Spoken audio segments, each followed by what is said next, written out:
আমরা আজ কেন এখানে এসেছি? ভারত অনেকদিন যাবৎ আন্তর্জাতিক আইন সম্পূর্ণ উপেক্ষা করে যে নদীগুলি কয়েকটি দেশের মধ্যে প্রবাহিত হয়েছে এবং শেষ পর্যন্ত বাংলাদেশে ঢুকে এটা বঙ্গোপসাগরে চলে গেছে, এই নদীগুলির আন্তর্জাতিক আইন অনুযায়ী সকল রাষ্ট্র যেখান দিয়ে নদীগুলি গিয়েছে তাদের সবার আনুপাতিক হারে পানি পাওয়ার কথা। ভারত একতরফা ভাবে এই আন্তর্জাতিক আইন লঙ্ঘন করে এরকম প্রায় 52টা নদীর উপরে বাঁধ দিয়ে বাংলাদেশের পানি বন্ধ করে দিয়েছে।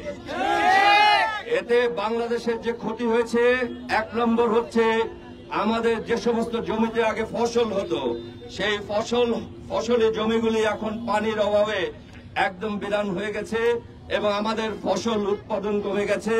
ভারত সেই সুযোগে তার পণ্য বাংলাদেশে পাঠিয়ে ব্যবসা করছে। 2 নম্বর, আমাদের নদীগুলি শুকিয়ে অনেক ছোট হয়ে গেছে, যাতে বর্ষার সময় যখন অতিরিক্ত পানি বৃষ্টির কারণে আসে অথবা ভারত বাঁধ খুলে দেওয়ার ফলে আসে, সেই পানি আর এই চিকন নদীগুলিতে বা খালগুলিতে জায়গা হয় না, এটা বিভিন্ন জায়গায় প্লাবন হয়, আমাদের জনগণের কষ্ট হয়। আপনাদের আজকে যাদের বয়স 20 বছর বা 25 বছর পর্যন্ত বা আরো একটু বেশি, তারা নোয়াখালী এলাকায় কোনোদিন বন্যা দেখেননি। কারণ নোয়াখালী এলাকায় যে নদীগুলি ভারত থেকে ঢুকেছে সেগুলি বাদ দেওয়া ছিল, সেই বাঁধগুলি কখনোই ভারত ইতিপূর্বে খোলেনি। তাতে করে আমাদের জনজীবন একটা শুকনো, বর্ষার মৌসুমেও একটা শুকনো পরিবেশে অভ্যস্ত হয়ে গেছে। আজকে হঠাৎ করে ভারতের ওদিকে বেশি বৃষ্টি হওয়ার কারণে ভারত একতরফা ভাবে আমাদেরকে কোন রকম পূর্ব ঘোষণা না দিয়ে, পূর্ব প্রস্তুতির সময় না দিয়ে বাঁধগুলি খুলে দিয়েছে। সমস্ত নোয়াখালী কুমিল্লা এলাকা এখন প্লাবনে প্লাবিত। অনেক লোক ইতিমধ্যে মৃত্যুবরণ করেছে। আপনারা কোলের শিশু পর্যন্ত দেখেছেন কত অসহায় অবস্থায় তারা আছে। ভারতের এই একতরফা আচরণ এবং এইরূপ অন্যায় আচরণ, হিংস্র আচরণ বাংলাদেশের প্রতি, তারপরও তারা সারাদিন দাবি করে তারা বাংলাদেশের শ্রেষ্ঠ বন্ধু হতে চায়। এইরকম হিংস্র জানোয়ার সুলভ আচরণের কোন দেশকে বা কোন মানুষকে আমরা বন্ধুই মনে করি না। দিল্লি না ঢাকা, দিল্লি না ঢাকা, দালালি না রাজপথ, দালালি না রাজপথ। ভারতের যে ডিজাইন বাংলাদেশে, যা আমাদেরকে পদাবনত করে রেখে তারপর বন্ধুত্বের নাম দিয়ে আমাদেরকে শোষণ করবে, এটা শুরু হয়েছে 1971 সালে যুদ্ধের পরের দিন থেকে। আমি সেই সময় 15-16 বছরের যুবক ছিলাম। আমি নিজে চোখে দেখেছি ভারতীয় সৈনিকরা এই দেশ থেকে কত সম্পদ লুট করে নিয়ে গেছে। সীমান্ত এলাকায় আমাদের যে পাটকলগুলি ছিল সেগুলির বড় বড় মেশিন খুলে তারা ভারী ট্রাক এনে সেগুলি নিয়ে চলে গেছে। সেই সময় পাকিস্তান সেনাবাহিনীর থেকে যে সমস্ত অস্ত্রশস্ত্র তারা নিয়েছিল তার কোনো কিছুই বাংলাদেশকে সেনাবাহিনীকে না দিয়ে তারা সম্পূর্ণ জিনিসগুলি ভারতে নিয়ে গেছে। আমি পরবর্তীকালে নিজে কুমিল্লায় একটা ব্যাটালিয়নে চাকরি করার সময় ভারত থেকে উদ্ধারকৃত কিছু যন্ত্রপাতি পেয়েছিলাম, যেগুলি কোনোটাই তারা ফেরত দেওয়ার সময় ব্যবহারযোগ্য রাখেনি। তারা ভাঙা চোরা জিনিসপত্র ফেরত দিয়ে আমাদেরকে বুঝ দিয়েছে। সেই সময় ভারত বাংলাদেশি সরকারের সাথে কোন রকম আলোচনা ছাড়াই অনেক সিভিল প্রশাসনের ভারতীয় চাকরিজীবীকে ঢাকায় পাঠিয়ে দিয়েছিল আমাদের সচিবালয়ে বসার জন্য।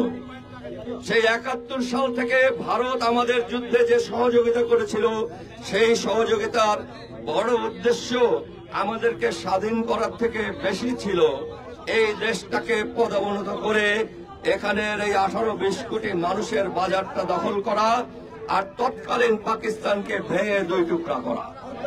ভারত তার নিজের স্বার্থে আমাদেরকে তখন সাহায্য করেছিল, কিন্তু আপনারা জেনে অবাক হবেন যেই সাহায্যের দাবি তারা আজকে করে, সেই সময়ে মুক্তিযোদ্ধারা সেই সাহায্যের অগ্রভাগে ছিল। ভারতীয় কোন ব্যাটালিয়ন বাংলাদেশের ভিতরে ঢোকার সময় মুক্তিযোদ্ধাদের সামনে রাখত, তারা পথ দেখাতো, তারা তাদের রসদ গোলাগুলি সমস্ত বহন করে দিত। এবং শুধু তাই নয়, তারা এই মুক্তিযোদ্ধাদের সামনে রাখত এই কারণে যে পাকিস্তানিরা যদি মধ্যবর্তী জায়গায় কোনো মাইন লাগিয়ে থাকে, সেই সমস্ত মাইনে যাতে আগে বাংলাদেশিরা নিহত হয়। এবং আমি অনেক সেই আমলের যুবককে জানি, তা যারা ভারতীয় একটা ব্যাটালিয়নকে খোলা মাঠের মধ্যে দিয়ে আনার সময় মাইনে নিহত বা আহত বা পঙ্গু হয়েছেন। ভারতকে যদি সেই সময় মুক্তিযোদ্ধারা এইভাবে সহযোগিতা না করত, তাহলে 16 দিনের ওই যুদ্ধ জয় করা ভারতীয়দের কখনোই সম্ভব হতো না। অথচ আজকে দেখুন, ভারত একেবারে এই সব কিছু ভুলে গিয়ে শুধু বলে আমরা তোমাদের মুক্তিযুদ্ধে সহযোগিতা করেছি, এই জন্য সারা জীবন গোলামি করতে হবে ভারতের। এটা খুব অযৌক্তিক দাবি। তারা পানি নিয়ে আমাদের সাথে যা করছে সেটা বর্বরতা, হিংস্রতা, অমানবিকতা এবং আন্তর্জাতিক আইনের সম্পূর্ণ লঙ্ঘন। এবার আমরা দেখেছি যে ভারত শেষ পর্যন্ত শেখ হাসিনা নামক এক খুনিকে এবং মানবতা বিরোধী অপরাধে পারদর্শী এক মহিলাকে বাংলাদেশে তাদের প্রতিনিধি নিয়োগ করে। সম্প্রতি তাকে আমরা বিতাড়িত করেছি ছাত্র জনতা এবং শেষ পর্যন্ত আমাদের গর্বের সেনাবাহিনীর সহায়তায়। সেই মহিলা ওখানে বসে এখনো ভারত সরকারকে পরামর্শ বুদ্ধি দিয়ে যাচ্ছেন কিভাবে বাংলাদেশকে আরো ক্ষতি করা যায়। এইবার ভাইয়েরা আমার, আমরা এসেছি এখানে শান্তিপূর্ণভাবে। এখানে ভারতীয় দূতাবাসকে শেষবারের মতো আমাদের পক্ষে কয়েকটা অনুরোধ জানাতে, যেগুলি যদি তারা আমলে নেন এবং বাস্তবায়ন করেন, তাহলে তাদের সাথে বন্ধুত্বের হাত আমরা অতটুকুই প্রসারিত করব যতটুকু তারা প্রসারিত করবেন। আনকন্ডিশনাল বা শর্তহীন কোন বন্ধুত্ব বাঙালি আর কারো সাথে করবে না, ভারতের সাথে তো অবশ্যই নয়।